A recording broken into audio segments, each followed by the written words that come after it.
get real. Let's get vulnerable. Let's tell each other horrible things.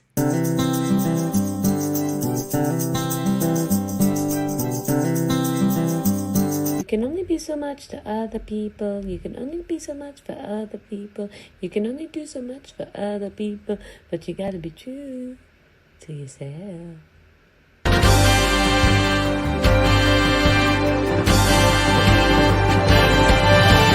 Take a chance and take the quiz. It's right below bed. Right to your door. It's right below bed. Download anymore. It's right below bed. 'Cause you got so much love. It's right to below give. bed.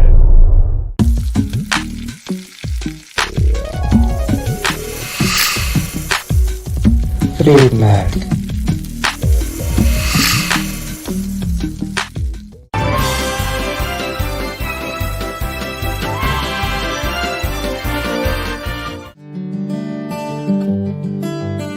Oh man, I blew it at the dance contest today.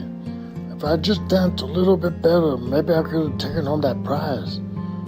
I deserve that prize. Well, at least there's the birds in the sky to remind me that life can be okay, you know? I wish I could fly. I wish I could have flied on the dance floor today. Maybe I would have won the thing. Instead of all those cheaters, they didn't even know how to dance. Should have been me with the grand prize. Oh wow.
Hi, it's me, Cameron Esposito. Welcome back to class. How is everyone doing on this Sunday when it is a little, you know what? It's a little gray in Los Angeles. Always nice to set that pre-Halloween mood. A round of applause for Sammy right there behind my head. Whoop, whoop. Hang out. There you go. Gotcha. Oh, well, I want to start today. Dynasty was nice enough to send me some questions that some of y'all put in during last class that we didn't get to. And I want to just start with that real quick and then get to today's lesson. Maya had asked, how do you decide what's okay to use about your friends and family? That is a fucking doozy. And just so you know, you can totally get burned. You can use something and then later think, wow, I really wish I hadn't said that. I think that what will happen is that you will feel it out over time. Generally, I don't tell any stories where I'm not in the story, or at least a main and a main character in the story. So my friends and family might be in the stories, but I don't get up on stage to make fun of or to talk about someone else's life. And so generally as artists, we have, the artistic license to speak about experiences that we're a part of. And that doesn't mean that you're going to want to speak about all of them. There are some of them you're going to share that you wish you hadn't, or there's some of them that you're going to want to share, but you can't figure out how to yet because it's so personal. But as a general rule of thumb, if you weren't there and it doesn't apply to you and you are not part of it, and it is a private detail about your friends or family member, I would stay away. Great. Thank you very much, Maya, for that question. Also, Jenna had asked how to turn an inside joke that's really funny to you and your friends into something an audience can get. Ooh, this is what is a real doozy. So I don't know if you've noticed, so far what we've talked about this joke format. Now we will eventually get to how to put a story in through this format. But you'll notice that this joke format isn't a person getting up on stage and telling a funny story about their friends or an inside joke. That's because just generally, that shit isn't funny outside your circle of friends. You're not inviting the audience into your life. You are connecting with the audience using universal emotions. Like that's why we put the emotion in there, because that person might not have the feeling of fear about grocery shopping during COVID, but they know what fear is. And just talking about your friends, the access point isn't really there, because why do we care about that? So what we can do is we can take a story and try to break down the of it, the topic of it. What's the person, place, thing, or idea or event that happened, and then emotionally respond to that. That's how we tell stories. But does it make sense? I hope so. Yeah, these are doozies only. Thank you so much for acknowledging that I'm going all doozy all the time today. This is a true dooz. All right, we've got Chris says, can absurdity be successful only if it starts from a place of truth? I think that is such a good question. I hope that some of you, I would really like to recommend watching the new Borat movie, because in terms of absurdity, what is so successful about that film is that it is always punching down. So I hope that maybe we know what that means. Generally, I think that art dismantles systems of power and propaganda props up systems of power. So when we're talking about absurdity, oftentimes what we want to do is point out the things in our world that exist within the power structure that we live in now. That's really what all of Borat 2, I don't know if people watched it so far, you should put in the chat if you did, but all of it is the absurdity of our current political climate. And it is so well done. And the movie works so well because we all know what the truth of the matter is. When when Sacha Baron Cohen has thrown a woman over his shoulder and is dressed as Donald Trump, we all remember the grab him by the pussy tape. So the absurdity of that image is just the reality of what's actually happening. Okay, great.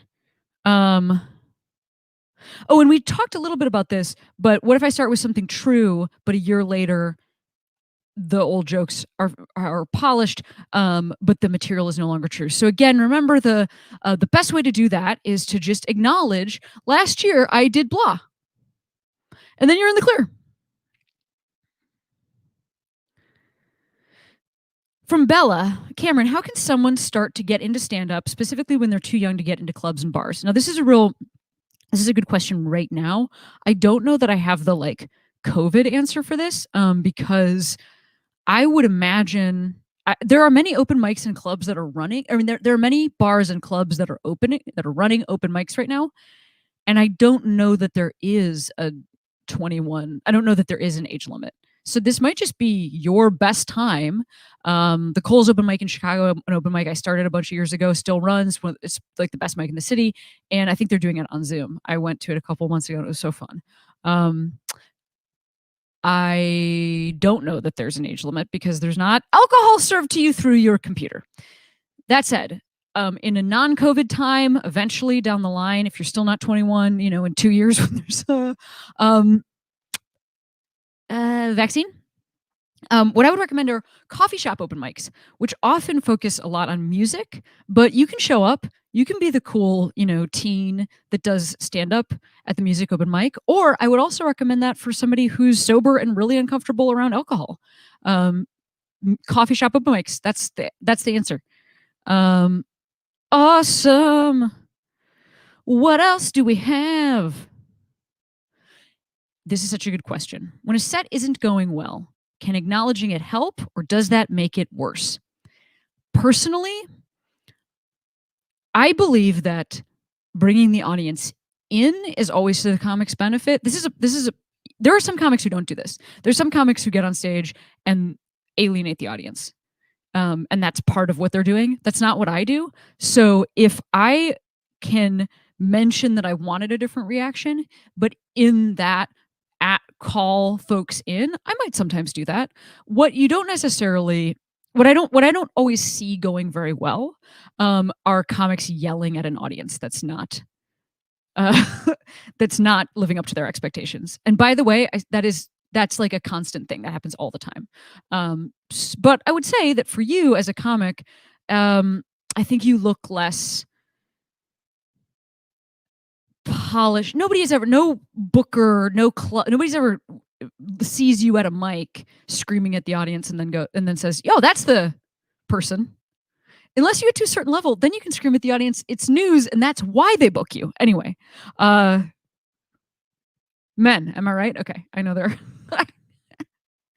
Oh.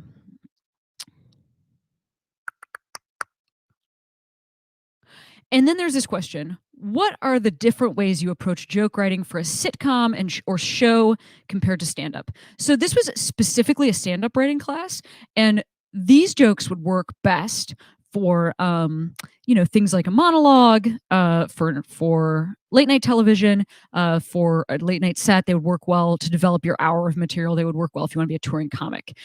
If you want to be a sitcom or television writer, first of all, there's like a shit ton of classes there. And also, I think generally, the thing that you're starting with, and you can also there's books, there's random Googles. There are lots of places to find out more information. But generally, what I would say you could use this class for to build in that world are, what are your opinions about the events in your life, the topics, and then you find the opinions about them. That's essentially that's the premise for most sitcoms. It comes from an opinion about a topic. Like, for instance, Seinfeld might be about everything is absurd. What's absurd about having a partner who's a masseuse? They don't ever want to give you a massage. That's a Seinfeld episode, and it also works as a standalone joke. So that would be what I would go with there. Okay. I want to just catch up and see if there's any other. Oh, where do you look when you're performing? That's such a good question. Do you look in people's eyes past the audience so you don't get lost or distracted? I am the king of direct eye contact. So I look directly into people's eyes. And I'm like a, as a comic, I like lean in, physically, I'm sort of trying to engage with the audience in like a very connected way. So I look people right in the eyes. There are people who have made a whole career out of, a flat affect and a gaze to the back of the room. So if making eye contact with somebody makes you uncomfortable, first of all, I think that the vast majority of comics, that's what they're doing. But if that's not something that makes you comfortable, you can figure out how to make that work for you. You just have to commit very hard. But yes, generally, is there too much eye contact? Yeah, that's a really good question. I think that I like literally had to turn around so that I could pretend to do stand up for nobody. Yeah, I think there can be too much eye contact. I mean, I think what you want to do is you've watched late night TV. Like, let me just do some postures and you can, see what I'm talking about. So first of all, it was like the hand in the pocket, so casual. And then, the host comes out, "Hey everybody, how you doing tonight?" They're not holding a mic because they're mic'd in their jacket. "Hey everybody, how you doing tonight? Great to see you over here. Great to see you over here. Great to see you in the middle. Have you seen this happen?" What they might look off to the side, they might look at the floor, they might look sort of in the middle distance, and then they're going to go ahead and like lean in, almost move in, often with a punchline. Again, it's all super casual. Eye contact for days. Great. I think that, are there any other questions regarding things that have happened? How do you incorporate? Okay, great. Don't comics steal stuff and act like it happened to them? I'm sure that happens. I don't do that. And I think and I don't really know comics that do that. And I also think it's kind of weak, to be honest. We all have interesting enough lives to use that as the fodder for our stand-up material, because an audience is just a group of people that also have a wide swath of different types of lives. So to be a comic, you don't have to have had the world's most interesting things happen to you. You just have to be very good at communicating to people what your emotional reaction to the things that have happened to you is. Great.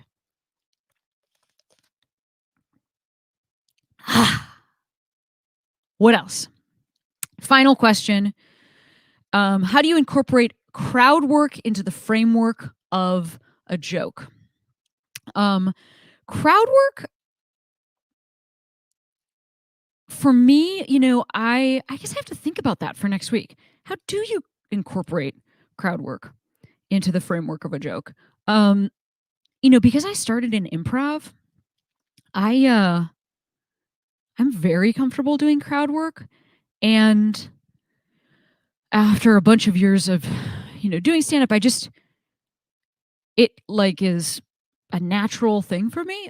So I'm pretty curious to spend more time thinking about that and see if I can come up with a formula for crowd work. Yeah.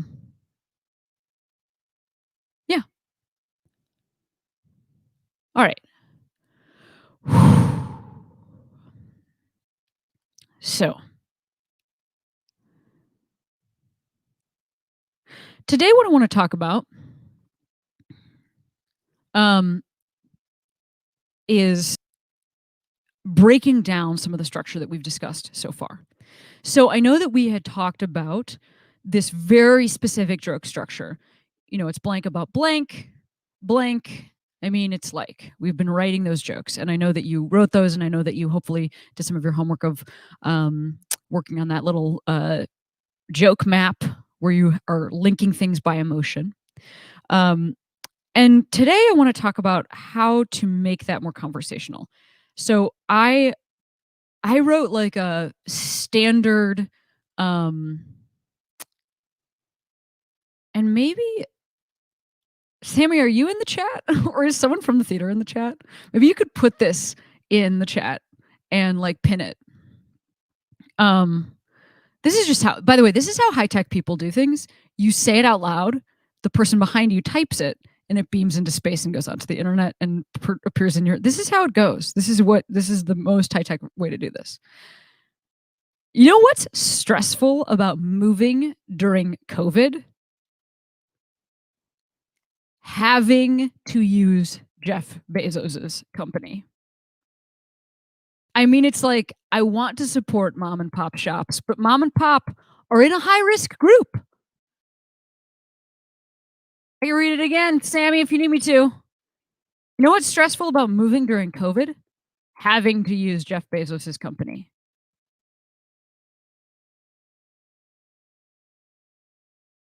I mean, it's like, I want to support mom and pop shops, but mom and pop are in a high-risk group.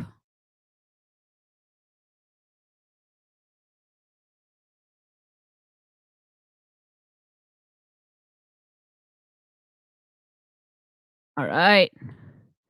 We've got it. Sammy's going to put that on the screen. Wow. Look at that. First of all, what a genius fucking joke. What is she? What is she? Perfect? I just wrote a stupid little joke, but I wrote it because, so of course, right, the emotional reaction right here is stressful. The topic, moving during COVID. The answer to the question, you know, the punchline, having to use Jeff Bezos's company. I mean, it's like, here's our little act out here. I want to support mom and pop shops, but mom and pop are in a high-risk group. So who am I talking to in that I mean it's like? I mean, it's like, I want to support mom and pop shops, but mom and pop are in a high-risk group.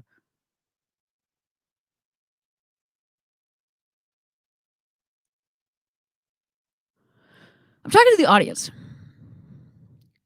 My direct comment right there is to the audience. Some ways that you can vary your structure.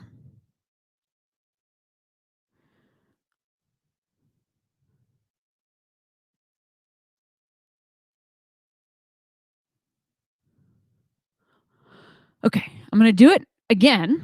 I'm going to use it in a, I'm going to do it again. And I'm going to use a slightly different structure here. You know what's stressful? Moving during COVID. Yeah, I had to use Jeff Bezos's company. Had to. Didn't want to, but mom and pop are high risk, so mom and pop shops are hard to visit. Sorry, mom and pop, my masks are all being washed and I really need a plunger. So in that format, sorry, mom and pop, my masks are all being washed and I really need a plunger. Who am I talking to?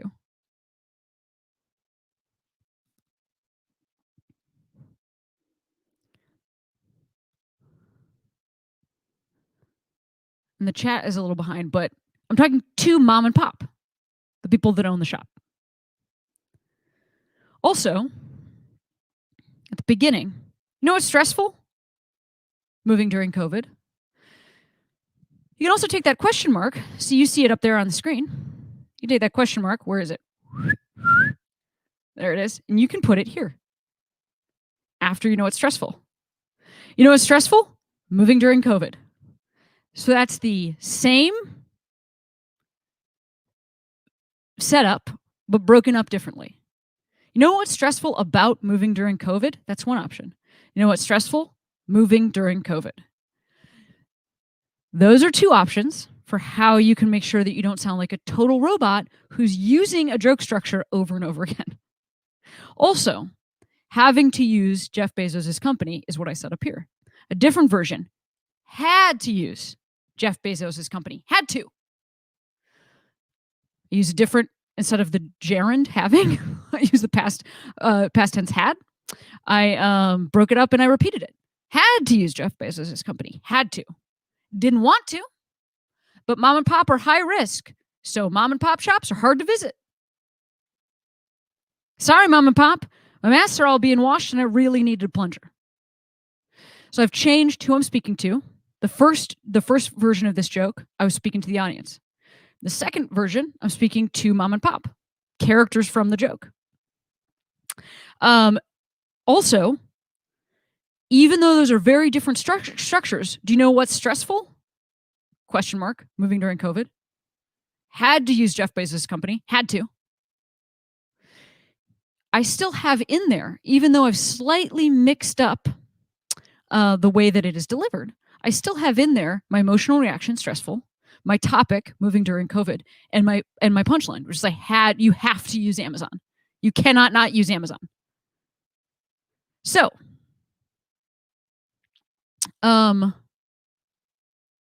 what I would like for you to do is to, one of the jokes that you brought in today, or you can write one right now about your Sunday. I want you to put it in our original format, the one that's on the screen right now. You know what's stressful about moving during COVID? Answer the question, and then writing your tag.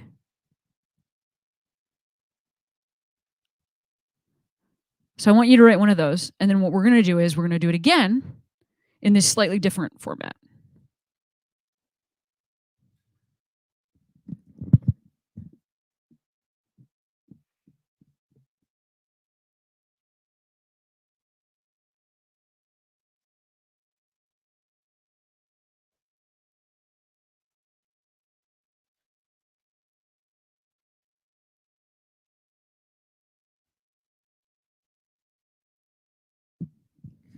All right, I'll wait a second so that they're in the chat. I'm going to wait till some of these jokes are in the chat. Y'all are doing such a good job. This is so much work. You're crushing it. Come on, let's go populate that chat, not you, the internet. Here we go. Can we go with Jenna for a second? The frustrating thing about being a millennial in 2020, feeling 14 again because you're 29 and living in your boomer parents' basement. I mean, it's like your worst fears do come true. And can we go to kind of sort of okay? You know the weird thing about changing your major for the fourth time? Guessing what face your advisor will make. I mean, it's like their forehead wrinkles spell out, I'm worried for you. That's very funny. And let's go with Elaine. With the wild thing about joining the Navy at 19 years old, approaching the gate out of uniform to board my flight early as an active duty service member and being asked if I'm an unaccompanied minor. Holy shit, Elaine. Oh, okay. So these are great. So here's what I would like for you to do is to rewrite this joke in this slightly different format. So again, I'll use Elaine's joke. Do you know what's wild? Question mark there. You know what's wild? Joining the Navy at 19. I mean, I approached the gate out of uniform to board my flight early as an active duty service member and was asked if I was an unaccompanied minor. I mean, it's like I'm going to be unaccompanied when I protect this country. That's not true. All of my fellow service people there. Okay. So can we get y'all to change where that question mark is? And you can even repeat some, like I said with the Jeff Bezos joke, had to use Jeff Bezos' company. Had to. Didn't want to. So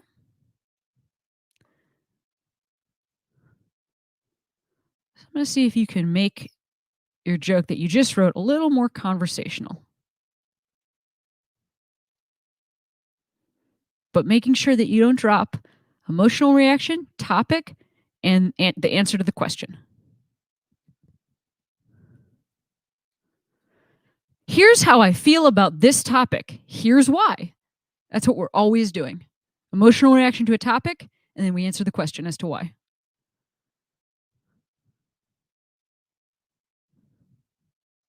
All right, let's see. Maybe I wonder if the chat will populate, please. Oh, here we go. There's disappointing. Click on it's whatever that one is. It's so not Maybelline. You know, it's disappointing being a plant lover turned plant killer. I thought succulents were supposed to be easy to keep alive. I didn't know you needed a degree in botany to be a plant mom. Can we go down to Brandy for a second? You know what's terrible? Being outdoorsy while dating. You know what's terrible? Being indoorsy while dating. Everyone loves hiking. Sweating and pissing outside on a first date? No thanks. So I want to use Brandy's for a second. So sweating and pissing on a first date? No thanks. Who is Brandy speaking to?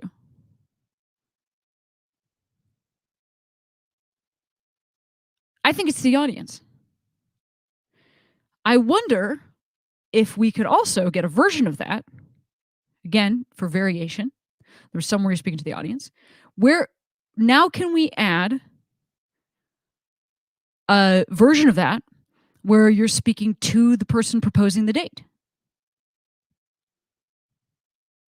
To vary the types of jokes that you're telling. So it's not always to the audience. So it would be something like, you know what's terrible? Being indoorsy while dating. Everyone loves hiking. I mean, it's like, do you want to meet me to piss outside and sweat all over each other on the first date? So the person speaking there is this date.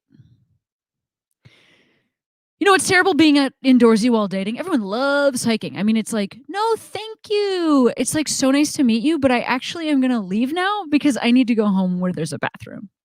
So there she's speaking directly to, or Brandy, I don't know your pronouns. Brandy is speaking directly to the person that they're on the date with. Go to Rebecca for a second. You know what's ironic? All my friends having babies. It's like, Rachel, you're fine or whatever, but hi.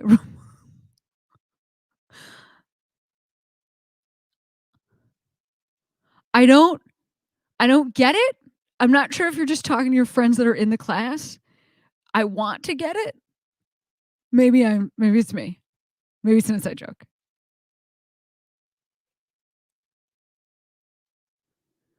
Oh. Rebecca, try it again. Help me understand. And so we could use Kaylee for a second there. Here we go. You know what's frustrating? Landlords. They're like sugar daddies that ask you for money. So again, switching where we put the question mark can mix up the way that the joke comes out. Okay, are there any questions about this? About the variation of where we put the question mark and how that changes things? Using conversational language, like had to use Jeff Bezos' company. Had to. Didn't want to. You know, adding a few words in there like that. Or in changing who you're speaking to after the I mean it's like.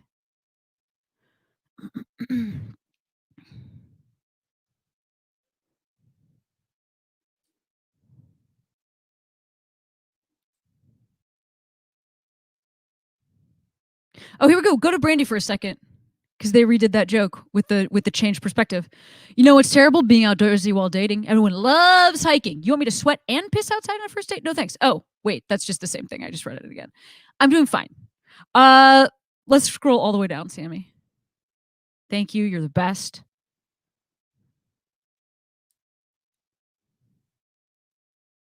Did I do this right? I don't know. Is it better to ask here's Lucy right there. Is it better to ask the question rather than just saying something like, I just moved during COVID and it was really stressful. I had to use Jeff Bezos' company.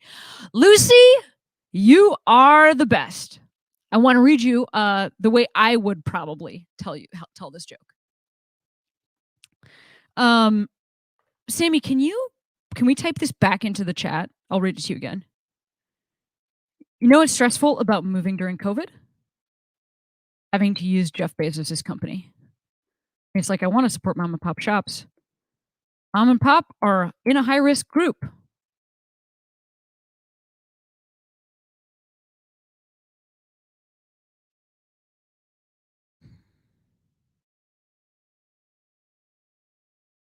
We could even add this. It's like, I want to use mom and pop shops, but mom and pop are in a high-risk group. And then Sam, can you also add, sorry, Mom and Pop, my masks are all being washed and I really need a plunger.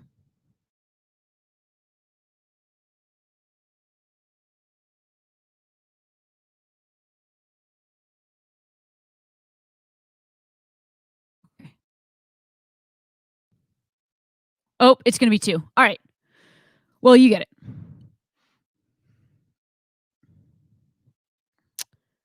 Here's another version.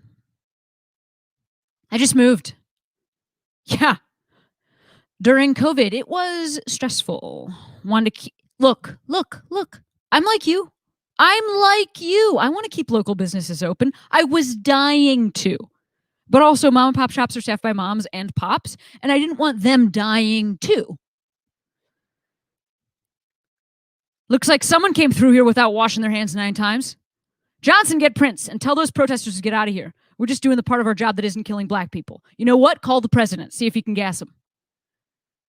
So who is speaking at the end of that version? What has happened in the joke? And who is speaking at the end of that version? I'll do it again. I just moved during COVID. Yeah, I just moved during COVID. No, I know. Stressful. So stressful. And I'm like you. I want to use mom and pop shops. I want to keep small businesses open, but also mom and pop are in a high risk group. My masks are all being washed. What happens if I need a plunger? I don't want to show up. There's like some crime scene. Okay, who came in here without washing their hands 9 times? Johnson, can you print the place? Print it up and tell those protesters to get out of here, by the way. We're doing the part of our job that isn't killing black people today. You know what? Call the president. See if we can gas him.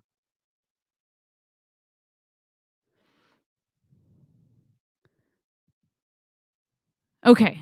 So, yeah, it is dark. It is dark. So what happens in this joke is that, first of all, I'm moving. How do I feel about it in this joke, this more conversational version? I still feel that it's stressful. I said that in there. Stressful. I still say why it's stressful. Because I wanted to keep a local business open, but mom and pop are in a high-risk group. For the act out, and that is an act out. For the act out, I added just like a separate world event, which is happening, which is the increased awareness of police brutality against black Americans, and then also the story of Trump gassing protesters outside the White House to get to that church.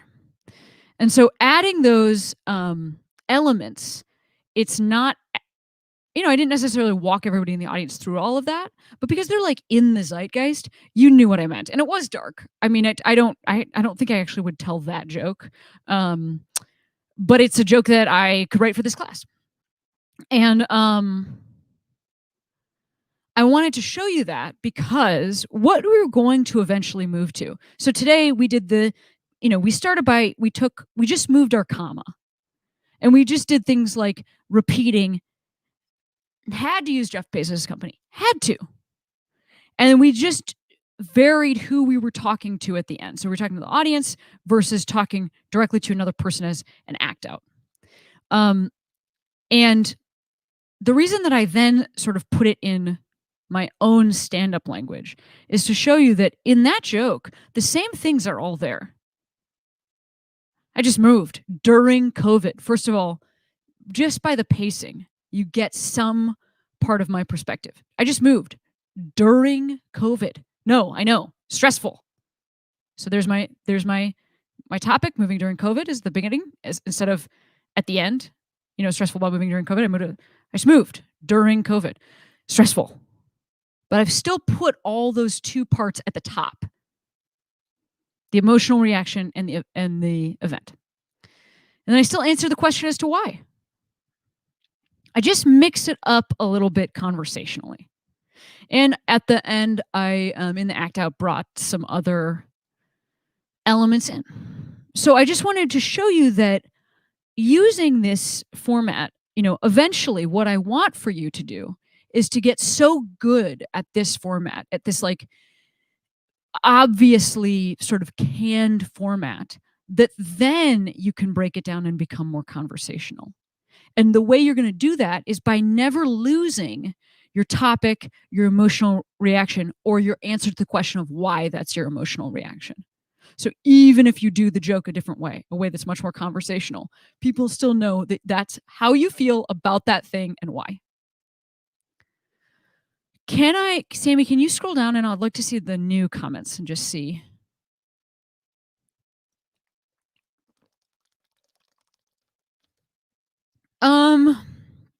No, Taylor has a great question. Does your emotional reaction to the topic need to be relatable for it to land?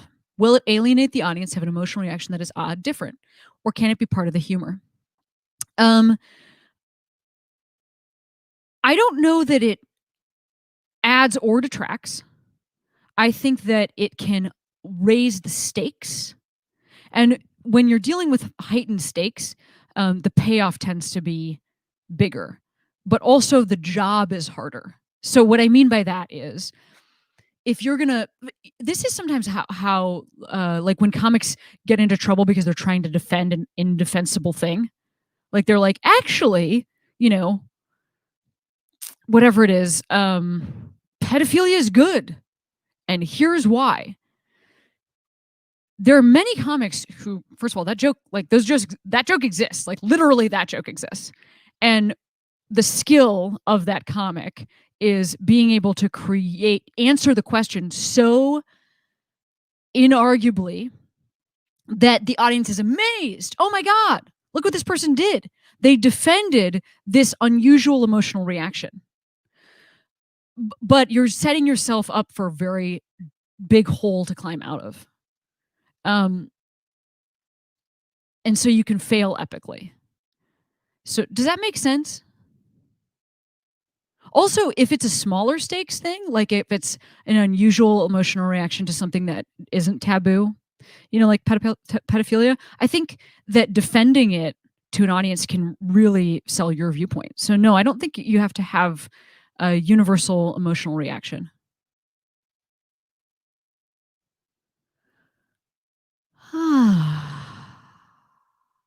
All right.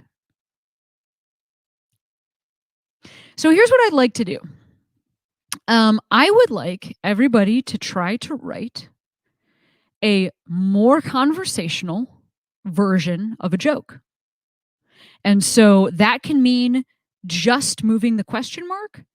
That can mean adding a few little ways that you specifically speak. I'd still like you to keep it fairly tight because I want them to be able to come through these. I think it's a 220 character limit or something. But I'd like you to try to relax the original structure that you came in, even if it's just moving the question mark again. And I want us to write one of those. And before you put it in the chat, will you practice saying it aloud where you are? And if you're somewhere, if you like have a zillion roommates and it's humiliating for them to hear you, you can just say it aloud, like in your head. Like I all the time tell jokes to myself using like just hand gestures and thought process. So I can think it out. So you can do that too.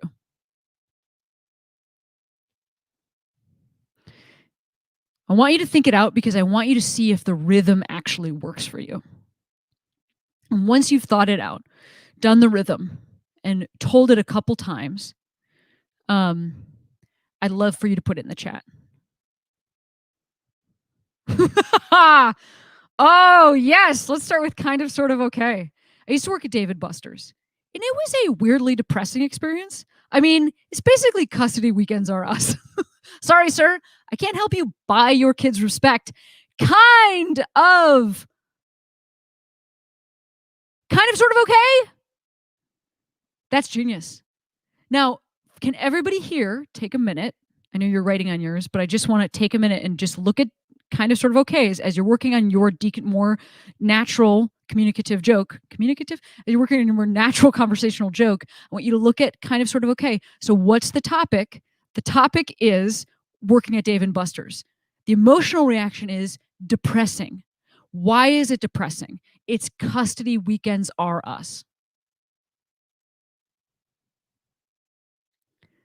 Let's go to maybe a Juna.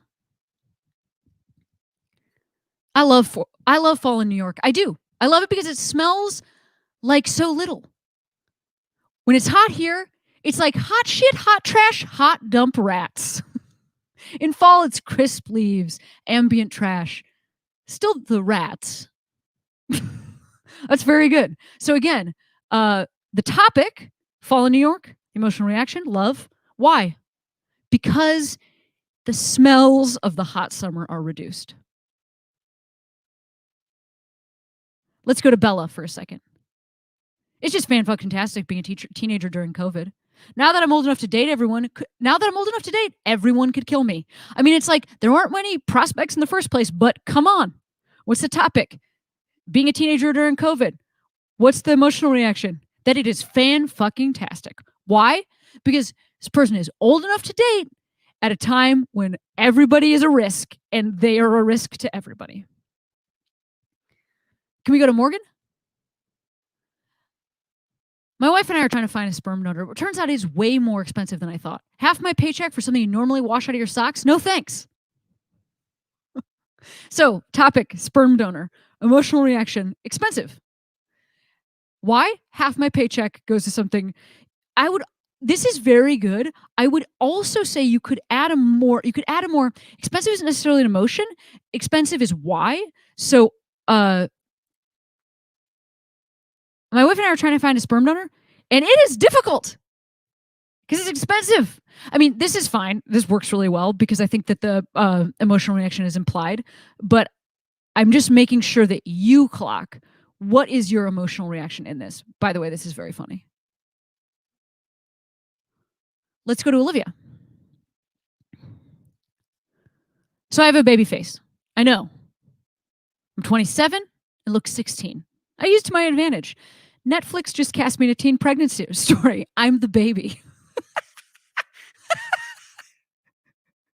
Okay. So here's what's great about this. All right. The topic, having a baby face. The emotional reaction is that it is advantageous to have a baby face. Why? Well, I can play a baby. Let's go with PS. You know what's goddamn infuriating? There is a trauma sweet spot. Enough trauma that the book is a bestseller, not so much trauma that you're paralyzed to even write the book.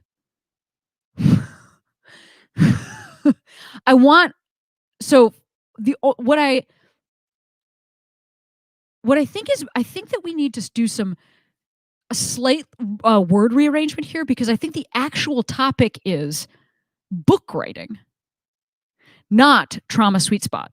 I think the trauma sweet spot is the why. So you know what's goddamn infuriating? Book writing. You know why? There's a trauma sweet spot. Yeah, you got to try to figure out how to make the book filled with enough trauma that it's a bestseller, but not so traumatic that you can't stand to write it.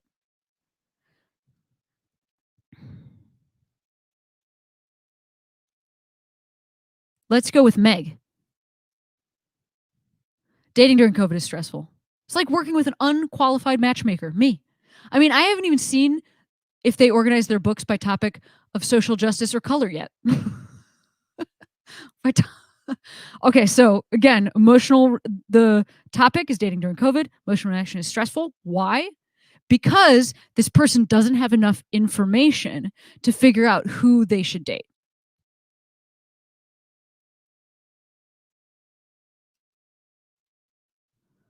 Let's go with MR.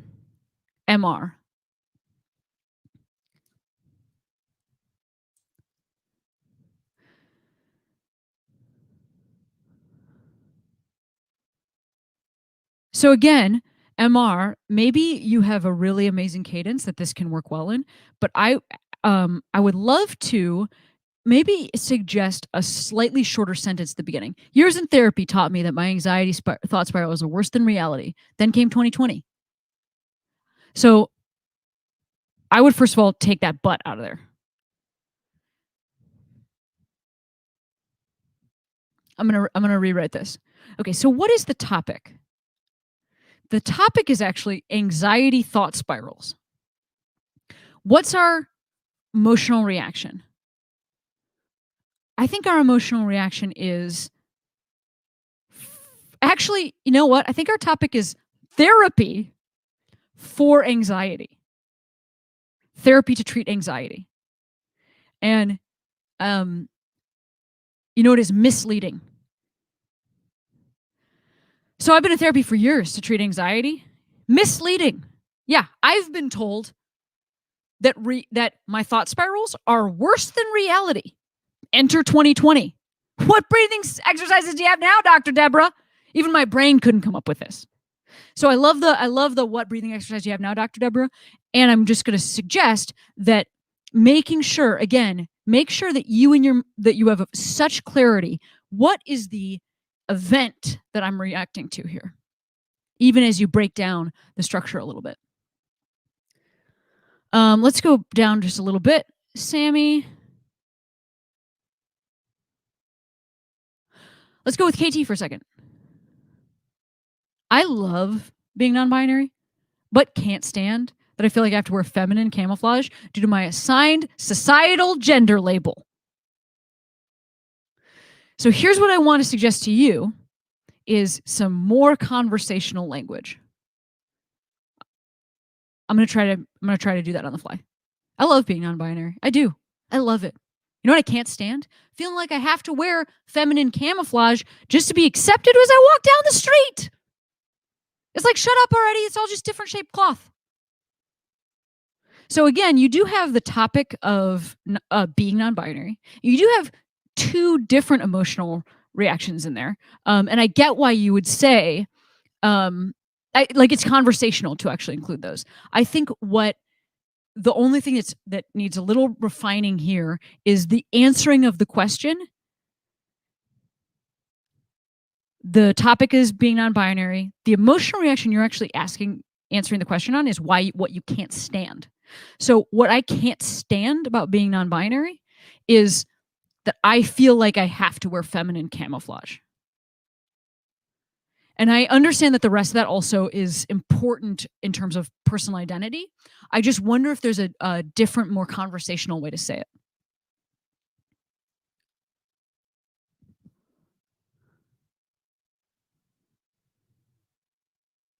Oh, Jenna's this. I want to read Jenna's for a second. I'm a dietitian. And, it's the kind of job you lie about at parties. Why? Well, if anyone finds out, they get weird and start apologizing for their plates. It's like, calm down, Karen. I'm not here to take your potato salad. So again, the topic is being a dietitian at a party. The emotional reaction is that it is weird. And why? Because people start apologizing for their plates. So let's scroll down for a little bit. Do we have anybody else?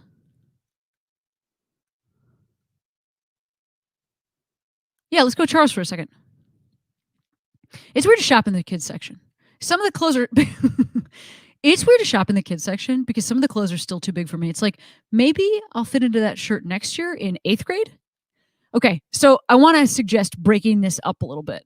So the reason we start with this question mark and the answer to the question is because the audience needs, literally, it is like an old format that maybe you've seen this, how stand-up started or whatever. And sometimes I do this if I'm trying to have fun with an audience. But it's like an old format to say, do you know what's weird about shopping in the kids section? No, what? Like, that's the audience. No, what? So when you're, so the word because is a difficult word to fit into a joke because it actually does the job of linking. You can, I'm not saying that you can't use because ever, but in this particular joke, what happened here is that the because links the first part of this sentence, the second part of this sentence, and actually for some reason, differently in stand-up, it's because of tension, than in other ways of speaking, we don't want to link the first and the second part. You could put a period, doesn't have to be a question.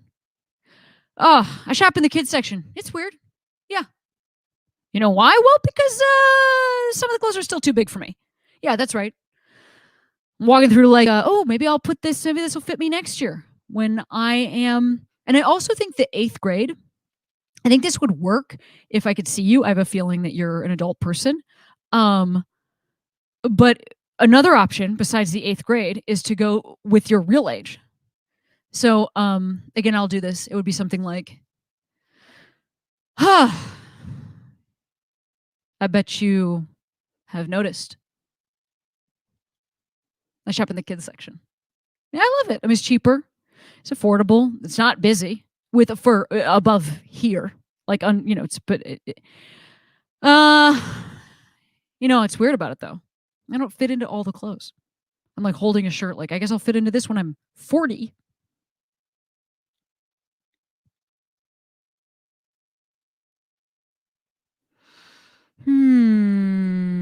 Maybe we'll go with Elise for a second. I'm a full-time office worker. In that office, all day, every day. And it's scary. When you go into the wider world, at any moment, someone could assault you with motivational sayings. Like, how you spend your day is how you spend your life.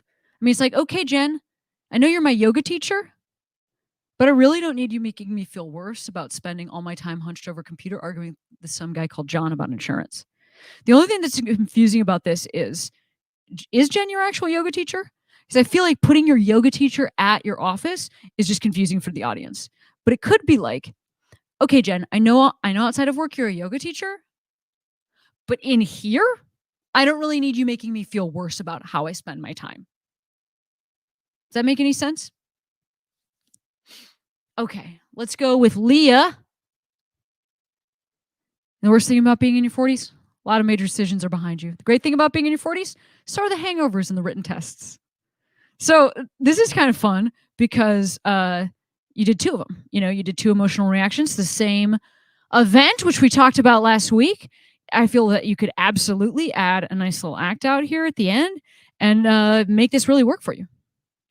Okay. We've got about, maybe 5 minutes left of this class. And I just want to make sure if there's any questions, this is going really well. Y'all are doing an amazing job. And I hope that you see that these are like jokes. These are like real jokes. And as you are continuing to work for next week, what I would like for you to do would be to write 5 jokes using our initial structure. What's blank about blank? Blank. I mean, it's like, I want you to start with that. And then I want you to rewrite those 5 jokes in your own conversational style by moving the question mark, by adding a few turns of phrase. And I would like you to also practice saying them aloud. Again, aloud in your head actually still counts, but not reading them, like saying them, delivering them. Okay, any questions?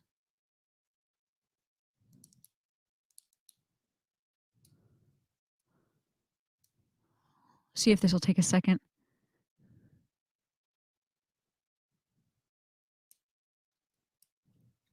Oh yeah, Alexa, that was an initial mistake by the folks at Dynasty. They just put that in the Evite so that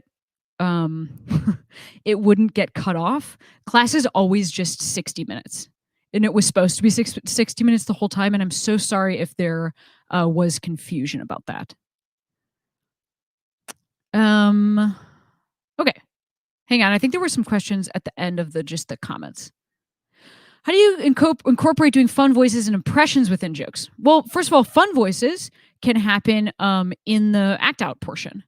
So the joke that we just read about the yoga teacher in the office, like you could, instead of being yourself talking to the yoga teacher, you could be the yoga teacher talking to you. And you can give her whatever voice you want. A great person to watch to understand what I'm talking about is Maria Bamford. She uses amazing voices incorporated into her jokes. Now, impressions are a totally different thing. The way you set up impressions, you literally be like, here's my impression of this. Or you somehow weave into the joke, You know what's weird about not having full access to your emotions? It's like you feel like C-3PO without any of the adventures. I'm literally just making this up. And then if you wanted to do like a C-3PO voice.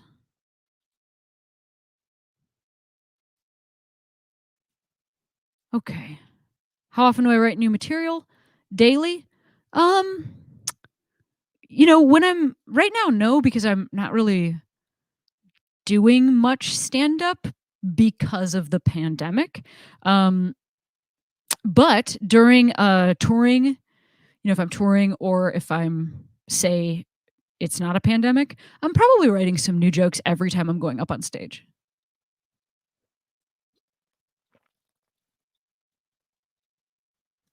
Someone asked if there are class notes.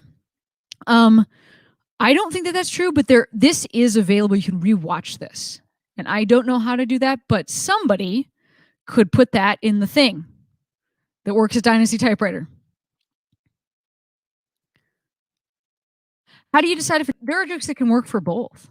How do you keep track of your jokes? Aha! This is very exciting.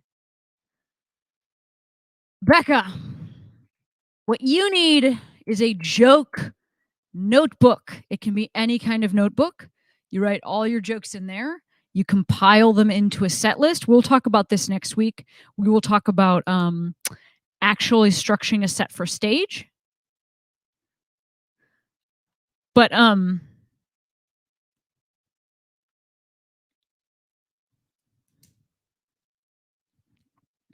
yeah. I love to use a little notebook. I put it in my pocket, carry it with me everywhere, and then I put my set list in there. And then my business papers are just piles and piles of scribbles. Do you write out jokes fully in your head first?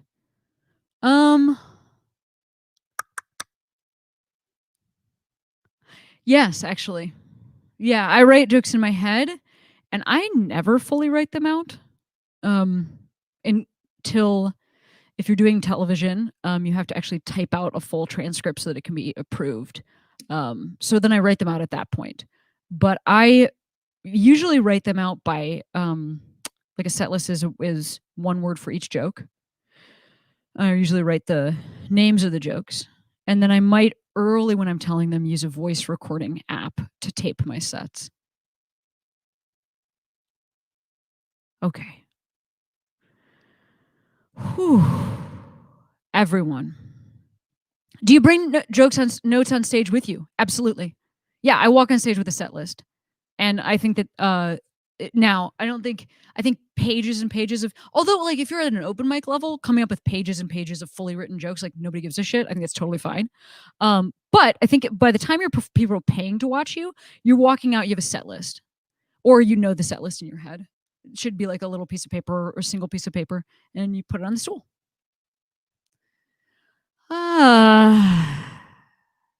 Everybody has done such an amazing job. And Stephanie has said, your joke notebook is usually bullet points. Do I write them out long elsewhere? I actually don't. But you could, and some comics do. All right. Well, that class was great. I just want to, Sammy, maybe just pull up the comments one more second. I just want to see if there's any other blah, blah, blah. Thank you, Katie. I do actually think I've been having such a fun time teaching this because oh, wow. Has reminding me that I actually really care about stand-up and think it's cool, like as an art. So thank you for that. I really appreciate being able to be reminded of that. And I hope that you learned some skills and I hope that you are excited to already be writing jokes. I just have to say, it's pretty wild to be, 3 hours in and be writing jokes. And so I would encourage you to, think about it that way. It's not, building, stage presence, and these things take years, but my goal for this class is for it to not be impossible, for it to not feel impossible to write jokes, but also to think about jokes. So y'all have been wonderful, and pow, pow, pow. I will see you next week.